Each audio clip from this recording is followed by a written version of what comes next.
반갑습니다.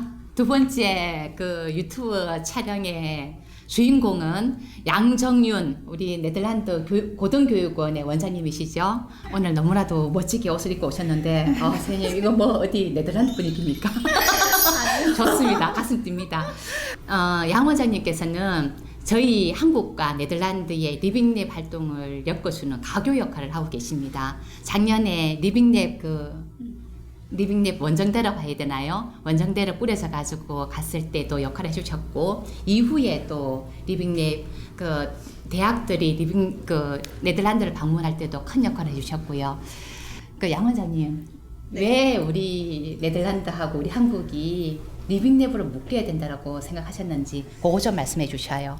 요즘 상당히 화두가 많이 되고 있는 게 연대라는 말이 있잖아요. 그래서 조금 시기적으로도 연대라는 것에 대해서 어디를 가나 연대라는 말을 많이 듣게 되는데, 실은 저희가 가장 가까이서 그리고 미래를 봤을 때 어떤 식으로 계획을 세우고 어떻게 같이 협력을 하는가에 있어서는 이 리빙랩이야말로 앞으로 펼쳐질 연대라는 것의 키워드에 가장 부합되는 활동 그 자체가 아닌가 싶은데요. 네덜란드와 한국의 리빙랩은 실은 꽤 역사가 좀 깊어요. 맞아요. 네덜란드 대학들이 4개 대학들이 2012년에 이미 한국의 문을 두드립니다. 네, 그때는 크리에이티브 인더스트리즈라 그래서 주로 게임이라든가 아니면 컨셉 디벨로핑이라든가 이런 쪽에 포커스를 맞춰서 한국 대학과 함께 리빙랩을 하고 싶다라고 그래서 이미 왔었는데요. 그런 시도를 통해서 하나의 씨앗이 뿌려지고 그걸 통해서 그 다음에 수확하는 것들도 생기고 지금에 와서는 정말 너무 활발한 활동이 기대되고 있습니다. 저희들이 2019년도 2월에 만나서 그 이후로 진짜 숨가쁘게 진행을 해왔는데, 그러고 난 뒤에 5월 달에 저희들이 한국하고 네덜란드의 공동 리빙랩 네트워크를 진행을 하게 됩니다. 그때 영문 포스터도 만들고, 그리고 그분들이 50명 정도가 왔고요. 그러면서 아까 씨앗이 만들어졌다 그러는데 그때부터 저희들이 삭을 틔우게 됩니다. 그 얘기 조금 해주셔요. 리빙랩이 한국에서 많이 좀 활성화가 되어가고 있는 경향이지만, 그래도 이것을 좀 더 국제적인 무대로, 마침 네덜란드 대학에서 저희가 이미 리빙랩 사업을 하고 있었던 스마트 에이징이라는 게 있었는데요. 그 관계자분들이 한국을 방문하시는 시기와도 딱 맞았어서 그래서 저희에게 큰 무대를 선물해 주셨죠. 저는 그거를 굉장히 가슴 뛰게 진행도 했고, 그때 제가 이걸 진행하면서 저는 이 논리였어요. 큰 바닷가에 물고기를 잡으러 나가려면 너무나도 힘든데 물고기가 들어온다. 이럴 때에 사실은 조금만 가두리를 쳐가지고 이걸 잡으면 우리는 쉽게 한 발짝 나갈 수 있다는 논리로 그 포럼을 진행했었는데, 그때 너무나도 좋았던 게 리빙랩 하는 사람들끼리 모였을 때 똑같은 말을 했어요. 함께 가자. 그리고 리빙랩은 가슴 뛰는 거다. 그리고 리빙랩은 사랑이다라는 표현을 얘기했었고, 그때 우리 양정윤 선생님이 너무나 멋지게 그때 사회를 보셨는데 그때 그 얘기 좀 해주셔요.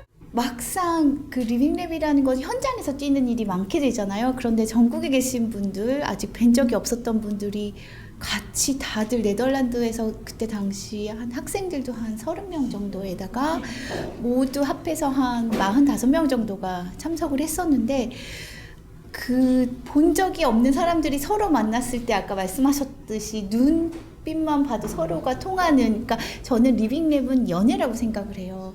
굳이 무언가를 해야겠다라고 정해놓고서 하는 것이 아니라 서로 만났을 때 그 가슴 설레임, 그것을 잊지 않고 늘 같이 생각하고 같이 무언가 좀 더 나은 일을 같이 해보지 않을까라고 생각하는 것이 제일 중요하지 않을까. 그래서 제가 성 박사님 맨 처음에 뵙기 전에 말씀드렸거든요. 네덜란드 사람들은 눈빛만 맞아도 리빙랩 합니다. 제가 그 말 했더니 성 박사님 정말 제일 좋아하시더라고요. 맞아요. 제가 굉장히 가슴 뛰었던 말이었어요. 그리고 난 뒤에 저희들이 그 하반기 때 네덜란드를 방문을 했잖아요. 네. 그때 사실은 그 얘기 조금 더 직접 얘기해 주시죠.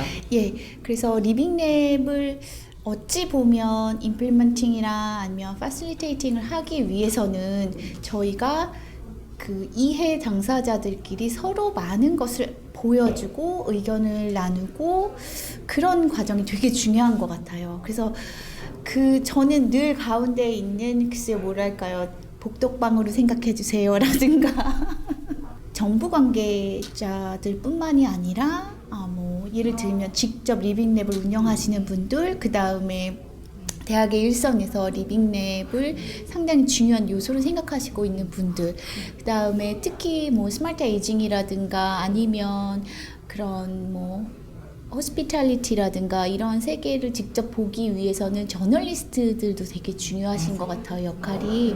그래서 그런 분들이 골고루 같이 모이셔서 저희가 프로그램을 짜서 실제로 네덜란드의 그 복지 후생부라고 해야 되나요? 그쪽에도 같이 찾아가서 네덜란드의 국가적인 플랜부터 시작을 해서 그다음에 리빙랩으로만 모든 것이 디자인되었던, 예를 들면 비탈리스라는 그 치매 환자들의 전용 그 시설이라든가 이런 데도 볼 수가 있었고요. 다양한 역할, 다양한 모습을 좀 짧은 시간에 보여드리는 게 너무 좋았는데 다녀오신 분들께서 너무 일정이 빡빡했다.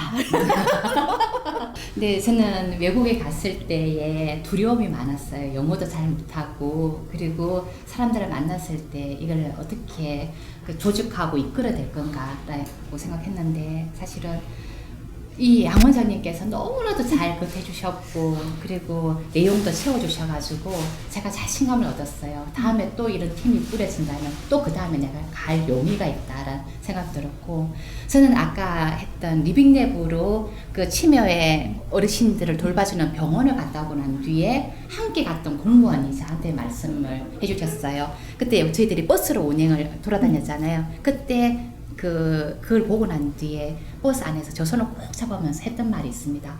박사님, 이거는 우리만 봐서 안 됩니다. 함께 봐야 됩니다. 이거는 같이 봐야 저희들이 그걸 더 현실화할 수 있습니다라는 말씀을 해주셨어요. 근데 그러고 난 뒤에 또 정말 많은 대학을 이끌고 또 방문을 하셨어요. 그 얘기 좀 해주셔요. 네, 저희 나라의 주된 대학들이 많은 펀딩을 받고 있잖아요. 그 중에 하나가 링크 플러스 사업이라는 것이 있는데요. 그것의 가장 핵심적인 내용은 어떻게 하면 산학 연계가 되어서 학생들이 좀 더 경쟁력 있게 배움을 계속할 수 있을까라는 그런 취지하에 다들 한국에 있는 40개의 대학이 모이셨다고 했는데, 그 중에서 리빙랩이라는 것이야말로 가장 그 산학 연계라든가 앞으로의 그 대학의 커리큘럼의 그 변화라든가 이런 걸 생각했을 때 가장 중요한 키워드가 되지 않을까라고 생각을 하셔서 그 링크 플러스 사업단의 안에 리빙랩을 매개로 한 대학들의 그런 어소시에이션을 만드셨는데요. 그게 대학 리빙랩 네트워크예요. 네, 네. 대학 리빙랩 네트워크였는데 저희 기관은 네덜란드 교육진흥원이라는 곳은 어떻게 하면 네덜란드의 교육을 국제화를 통해서 그 질을 향상시킬까라는 것에 상당히 포커스를 맞추고 있어요. 그 한국 대학의 전국 각지에 있는 대학들 8군데를 함께 모시고 네덜란드에 가서 정말 네덜란드 대학과도 매치메이킹을 한 거죠.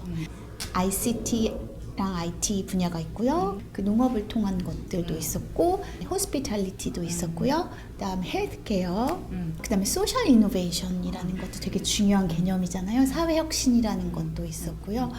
그래서 그런 것들 6가지 분야를 다 같이 나눠서 거기서 직접 서로 발표하시고 대학들이 원하는 것, 파트너 찾기 이런 것까지 했었는데 한국 대학들이 너무 좋아하셨었어요. 네덜란드에서 우리 한국에 이제 교류를 통해 가지고 네덜란드가 저희들을 어떻게 생각하는지 그 이후로 한국 사회에 대해서 너무 극찬을 하시는 이유 중에 하나는 한국 사람들은 한번 하겠다라고 생각을 하면 거기서부터 행동력이 정말 너무 파워풀하고 너무 금방 할 수 있다라는 것에, 그리고 어떻게 그렇게 모든 분야에 있어서 이게 좋다라고 생각이 되면 앞도 옆도 뒤도 보지 않고 받아들이고 배우고 내 것으로 만들고 어떻게 하면 그것을 좀 더 좋게 만들 수 있을까에 대한 사람들의 열망, 그리고 그 단체, 그 조직, 그 지역사회의 그런 파워에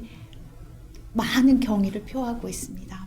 일본 같은 경우는 그 고령화를 갖다가 위기이자 기회로 삼으면서 스웨덴이나 덴마크하고 교류를 통해요. 우리는 어떻게 하면 유럽을 진출할 거냐라고 했을 때 저는 네덜란드를 그 상대로 여기고 있는데 사실은 많은 분들은 그런 걸 잘 모르시죠. 저는 네덜란드가 우리를 교류를 통해 가지고 그것이 하나의 거점이 돼 가지고 유럽 전체를 함께 할 수 있는 부분이 뭘까를 저는 생각하거든요. 그 우리 양 원장님께서는 이런 부분 저 말씀에도 동의를 일부 하실 것 같은데 그 얘기 좀 해주셔요.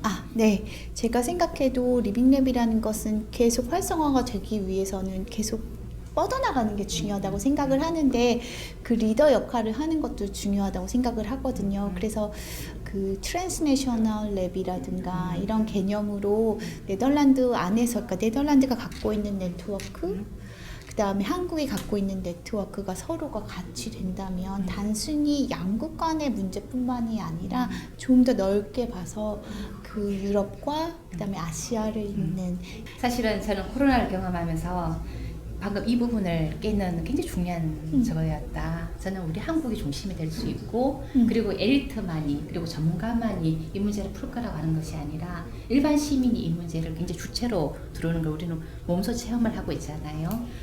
저는 좀 궁금한 것이 정말 우리 저희들에게 굉장히 귀하게 모셨는데 향후 계획이 있으시다면? 일단은 저의 계획은요, 리빙랩 슈퍼스타를 만드는 겁니다. 어떻게? 저희 젊은 세대들에게 정말 가슴이 뛰고 내가 할 수 있고, 왜냐면 말씀하신 대로 초연결성 사회가 되어가고 있잖아요. 그래서 단순히 스펙을 쌓는다거나 그래서 안정적인 직업을 갖는다는 건 조금 기대하기 힘들 것 같아요. 그래서 그 현실을 빨리 볼 수 있도록, 그런데 그렇게 하기 위해서는 글로벌 스탠다드라는 것을 몸에 익히지 않으면 안 되는 것 같습니다. 제가 느꼈을 때 가장 큰 차이점, 다른 건 없어요. 한국이 앞서 나가고 있는 부분이 너무 많은데 다만 실패를 용인하지 않는 부분에서는 양국이 큰 차이가 있다라고 생각을 합니다. 제가 리빙랩을 왜 중요하다고 생각을 하냐면요, 임계점에 달하지 않으면 아무 일도 일어나지 않아요. 근데 그 임계점이 일어나기 위해서는 거의 핵분열 같이 많은 일들이 일어나고 많은 실패들을 해보지 않으면 안 되는데, 그것에 대해서 단 한 번도 경험하지 못하고 자신의 미래라든가 자신이 무언가 어떤 조직이든 사회를 이끌어 나갈 수 있다고 생각하는 건 저는 그야말로 좀 위험한 생각이라고 생각을 하기 때문에 보통 다양한 그 고등교육의 장에서 학생들이 자기 마음껏 그 임계점에 자신의 한계를 넘어서기 위해서 그 다양한 꾸준한 노력을 할 수 있도록 리빙랩을 통해서 팀워크 빌딩도 좀 하고, 그리고 오리지널리티가 없으면 안 되는 것 같아요, 사람은. 맞아요. 그 오리지널리티를 찾기 위해서 네덜란드 학생들이 이렇게 트레이닝이 되는 학생들은 무엇이 다르냐면 언제나 자기가 살아있고 눈뜨고 있는 이 현실에서 문제를 빨리 캐치를 해서 그 문제의식을 가지고 나는 이 연구를 하거나 이것에 관계된 일을 할 것이다 라고 그 착안을 하는 부분이 다르더라고요. 경험을 해야지 보이고 보여야지 내가 무엇을 할지를 결정할 수 있는 것인데, 그것처럼 생동감 있고 정말 필요한 것, 그 다음에 임팩트를 갖고 있는 연구라든가 자신의 일을 찾아낼 수 있는 것은 리빙랩을 통해서라고 생각을 합니다. 그래서 물론 리빙랩을 하는 주체들은 너무 다양하고 많이 있지만 제가 포커스를 맞추고 있는 부분은 주로 저희들의 대학생들, 그래서 그 대학생들이 어떻게 하면 그런 제대로 된 환경을 좀 더 많은 학생들이 경험할 수 있도록 전국을 돌아다니면서 이러한 기회가 있습니다 라고 소개를 시켜드리고 무엇이 필요한지 그리고 뭐 친절하게 가이드 해드릴 수 있으면 그것이 저의 역할이 아닐까 싶습니다. 지금 대학생들을 만나보면 그 화란산처럼 가슴속에 너무나도 많은 열정을 가지고 있어요. 그리고 대학생들 몇 분은 저를 만나서 이 얘기를 해요. 리빙랩 활동을 하고 싶다고. 저는 그 친구들의 그 뜨거운 열정, 그리고 어디로 튈지 모르는 이런 부분들을 좀 품어주면서 좀 이렇게 자기 길을 갈 수 있도록 해줄 수 있으면 얼마나 좋을까 그런 생각을 했고, 저는 우리 양 원장님한테 좀 부탁을 하고 싶은 건 양쪽에 대해서 한번 연구도 아니면 한국어로 말씀해 주셔야 네. 같이 갔으면 좋겠다 부분이든지 뭐 아니면 뭐 다짐하고 싶은 말이든지 어떤 거든 좋아요. 조금 말씀해 주시면서 마무리 좀 할게요. 요거는 사실은 네덜란드하고는 1탄이에요. 2탄 기다려 주세요. 예. 네덜란드 사람들은 함께 일하고 함께 좋은 사회를 만들어가는 것에 정말 익숙하고 그것이 자신들의 역사이자 아이덴티티였던 나라입니다. 그래서 저희도 너무 훌륭한 점이 많으니까 네덜란드와 함께 협력하시고 같이 많이 방문도 해주시고 네덜란드 사람들도 어떤 일이 있는지 같이 해결할 수 있도록 같이 그런 연대를 만들어 나갔으면 좋겠습니다. 얘기가 좀 자, 그럼 저는 영어로 마무리 지을게요. 땡큐, 바이바이. 고맙습니다.